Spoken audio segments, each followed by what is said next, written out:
You are tuned in to Kids in the Pit.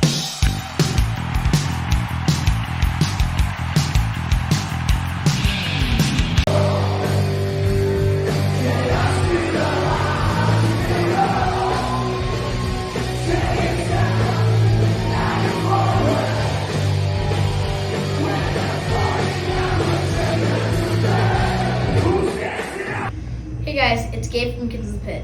Today I'm hanging out with Vinnie Caruana from the Movie Life, and I'm the Avalanche. I'm helping my mom sell merch for Piebalds for 4 days, and the Movie Life is headlining 3 of the shows. So, and you did a solo set at the first show, right? Yeah, the first, the little warm-up show for this weekend, I supported Piebald in Rhode Island. It was really fun. Yeah. I really liked that venue because it had like a beach and everything, and it had tons of rocks. I actually found a rock. Technically it was piebald. It was a piebald rock because piebald means spotted in opposite colors. It was a white and black rock. Yeah. Cool. That was a very unique venue that night. That was really cool. I could just walk off the stage and dive in the ocean if I wanted to. Mm-hmm. I went swimming for like 5 minutes. Cool. So what do you do in the Movie Life and I Am the Avalanche? I sing in both bands, and Movie Life I started a long time ago in 1997, and I really just primarily sing in that band, where the music, I just write vocals over the music in Movie Life. Yep. And in I'm the Avalanche, I'm more of like a songwriter and a singer, where I'm creating the music and the vocals as well. Nice. So my favorite Movie Life song is Jamestown. Do you have a favorite? And do you have a favorite I'm the Avalanche song too? Jamestown, I think, is my favorite too. It's the most fun to play, and it's the most fun to watch the crowd go wild every time we play that. It's always the most exciting one. Yeah. My favorite I'm the Avalanche song currently is probably Fake Weed. Nice. Yeah. So where did the Movie Life start, and do you all still live there? We started on Long Island, New York. And this current lineup of the Movie Life, let's see. I live in Brooklyn. Rat, our drummer, lives on Long Island. Our bass player, Chris, lives on Long Island, and our guitar player, Brandon, lives in upstate New York.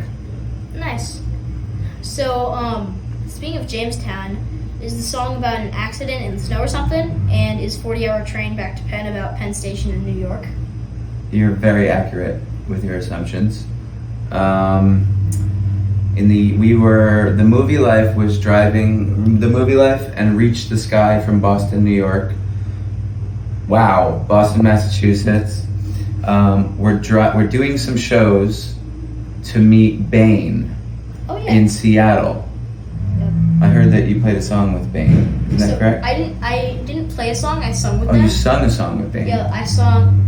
So I didn't sing a whole song. I sung. So in Calling Hours, there's like a cool rappy part. Mm-hmm. It's a bridge part. It's really cool. Oh, cool. That's awesome.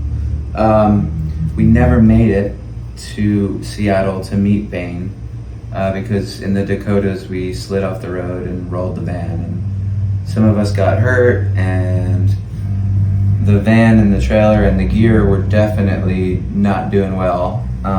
So we took an 8-hour bus ride to Fargo, and then we took a 40-hour train back to Penn Station, New York. Just like survived on like microwavable breakfast sandwiches. So it was one train? That's a very good question. I'm not sure. I don't remember if we transferred to another train or not. This was 23 and a half years ago. So some of my memory doesn't serve me. Yep. Yeah, I didn't know 40-hour train back to Penn. Like I didn't know it was exactly 40 hours. I thought it might, but like around that. You know what? Something. It probably is not exactly 40 hours, but thinking back to the year 2002 when that song was written, I probably chose the word 40 for it was just more singable than 41 or 42 or 39 or something. Yeah. and a 39-hour train back to Penn. Yeah, it doesn't have as much of a ring to it. Yeah, it doesn't really. Yeah. Yep. So what was the first punk or hardcore show you attended, and how old were you? Let's see. The first hardcore show I went to was a band called Vision of Disorder. Other people would call them VOD. They were a very popular metallic kind of hardcore band from my town. And my older brother played in a band called the Warped Weeble Wobbles. And VOD and the Warped Weeble Wobbles played together in a town called Elmont at a club called Hammerheads. And I believe I was 11. Wow, my first show I was 9, but I'm 11 right now. Oh, cool. Awesome. So, yep. So you wrote a children's book. Can you tell me more about it and how people can buy it? Sure. Yes, I wrote a children's book about a boy and his best friend and his little sister and their dog. And they hear about this, if they perform this ritual before they go to sleep, during their sleepover, they can travel within each other's dreams. And so most of the book is in different dream sequences. So each kid has their own dream, and the other kids and the dog are kind of in on the adventure with them in their dream. It's funny that the dog's in it too. Yeah, like the dog's hanging out. The dog is like one of my favorite parts about the book because he's always he doesn't say much, but he's always kind of hanging out. And you can get it from me at shows, or you can go to HE Creative. That's the creative agency that I partnered with for the book. I wrote it, they illustrated it, and it's very similar to doing in like an indie record deal. Like we're kind of partners on it 50-50, and you can get it from me on the road, or you can order it from them, and they're over in the UK. That's cool. Yeah. So what are some of your favorite bands to see live? Currently, Incendiary. Yeah. You know them? Yep. I actually interviewed the drummer. Oh, cool. Dan's a great guy. Yep, he's cool. He was actually asking me about my children's book. It seemed like he had some interest in making his own, so maybe he'll do that one day. I hope to read it. You guys could collaborate on. You guys could even collaborate on one. Maybe we could. Yeah, I think that would be cool. I don't know, that kind of stuff. I think everybody should write a children's book. It's so fun, and you kind of get to be a kid while you're doing it. You know, I kind of pretended. I don't know. I kind of took myself back to when I was a child and what would I have liked about the book, and then I wrote it that way. Let's see, Incendiary, The Magnetic Fields, Belle and Sebastian, most things Grateful Dead adjacent. I've really been enjoying Max Seal. I've never seen them and barely heard them before these shows, and holy cow, I love them. Yeah. And Piebald is one of the best bands that this scene has ever produced, and I will be watching every single song again tonight. Same with me. Yeah, awesome. And I'll be watching you rock with them. Yep, that's all, very fun. So what is your favorite place you've toured in, and what's the most obscure place you've toured in? I love being in Japan. I love being in the UK. The Northeast of the United States, the West Coast. Exotic? Let's see. I'd say Japan's pretty exotic. Brazil is a really, really interesting place to explore. Yep. Puerto Rico was a really cool place to play a show. We flew to Puerto Rico and played in an arena opening for Paramore. And we had a very, very memorable time, and it was something that it's a memory we really cherish. It was really fun. That's really cool. Mm-hmm. So, do you have any crazy tour stories you want to share? Crazy tour stories. I'm thinking about a tour story that I should share with an 11-year-old. Yeah. Let's see.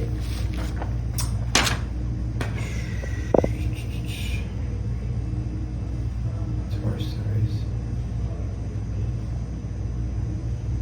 I guess a fun tour story, one that is definitely what we were just talking about was we went to Puerto Rico. I am the Avalanche when I say we. Went to Puerto Rico, partied and vacationed for an entire week, and then on the last day we played a 20-minute set, 6 songs in front of 10,000 people, and basically had this vacation together, which never happens because everyone's lives are so, all over the place. Yep. And then the icing on the cake of that was we closed with Brooklyn Dodgers, and Haley came out and sung with us. That's cool. Yeah, really fun. Yep. So, do you have a favorite type of food from another country? Japanese food, my favorite food on earth.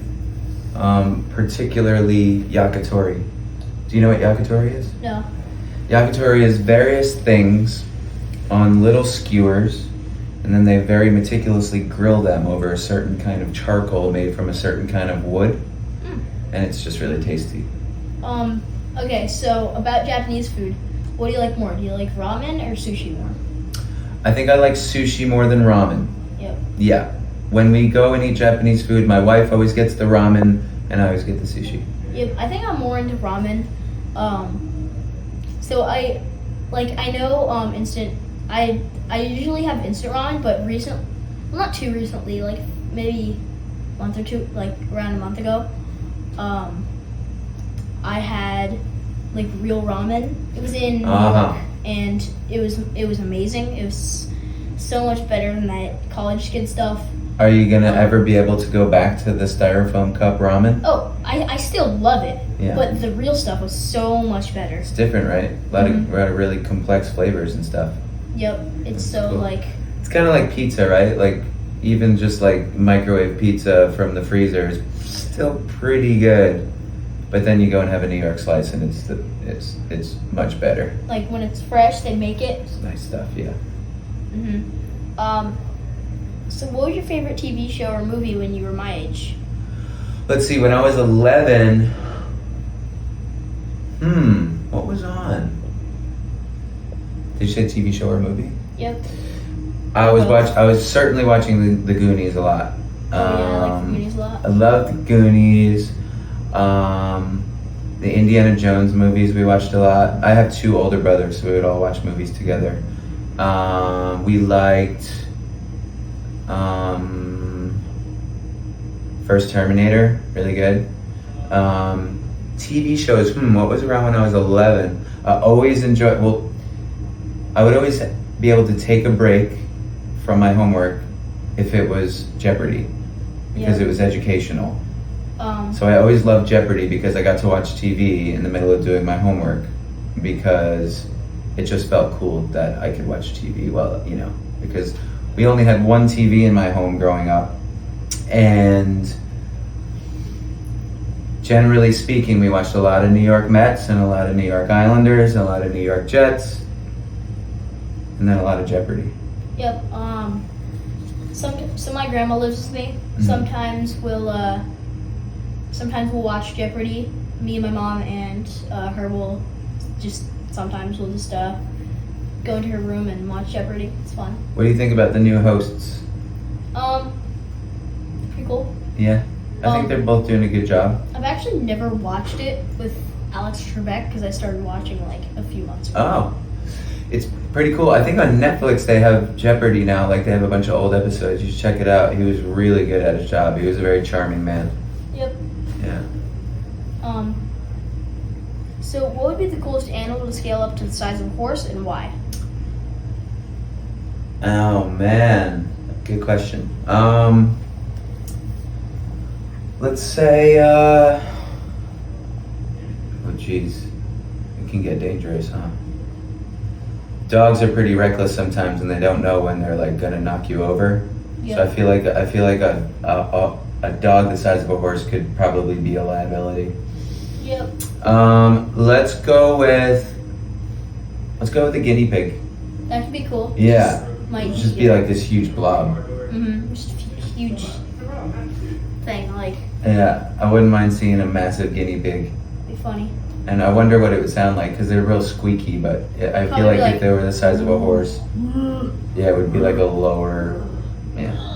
Yeah. Okay. What about you? What's your answer to that question? So I feel like maybe a frog would be cool. No, yeah. Frog would be cool. It would like shake the earth when it jumped though. Also turtle could be pretty cool. Yeah. Also a fish could be cool. Like just imagine you're fishing. You feel something bite onto the hook. Yeah. And then you just like can barely pull it up. So you pick it up and there's this giant just. Yeah.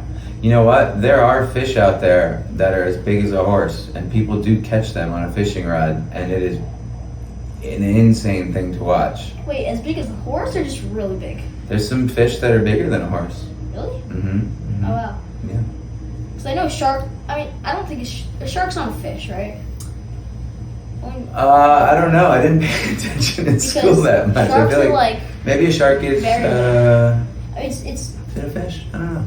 But yeah, I feel like if there's an absolutely like if there were more absolutely ginormous fish, I feel like it would just cause chaos. Because no offense to any fish lovers, but like fish are not. They're kind of dumb, right? They're kind of just like. Blah, blah, blah, blah. Yeah. What? Yeah. They're dumb enough to bite some food that has a hook in it. Yeah. If they see this plastic fish and they're like, yum. And if every fish was the size of a horse, I feel like the land would just flood because there would be so many massive fish in there that the water level would rise. Yep. You just. I'm getting some ideas for children's book ideas right now. I don't know. Yep. I think we got to hang out more often. You're really stimulating my brain. Yep. So if you could tell your 11-year-old self anything at all, what would you tell him? Huh. Don't worry about the things that you can't change. That's what I would tell him. Nice. Well, anything to add before we wrap it up? No, I would just like to say thanks for interviewing me, and it's been really cool to get to know you a little bit these last few days. It's been really fun. Yep. And the fun's not over. We still got one show left. Yep, this is the last show of the tour. Let's do it. Let's make it the best one yet. Yep. Cheers. Yep. Alright, well, thanks to Vinnie for joining me today, and thanks to all of you for watching or listening. Please subscribe to my YouTube channel or follow me on Spotify and other streaming platforms. Until next week, bye! Peace. You gotta do an outtakes one for this episode. I think that people would like it. Hey guys, okay. Hey guys, it's Gabe from Kids in the Pit. I gotta take this fingernail out of my mouth. That'd be a great idea. Okay. Freaking weirdo. Okay. Okay, ready? Hey guys, it's Gabe from Kids in the Pit. Today I'm hanging out with Hey guys, it's Gabe from Kids in the Pit. Today I'm hanging out with Vinnie Caruana.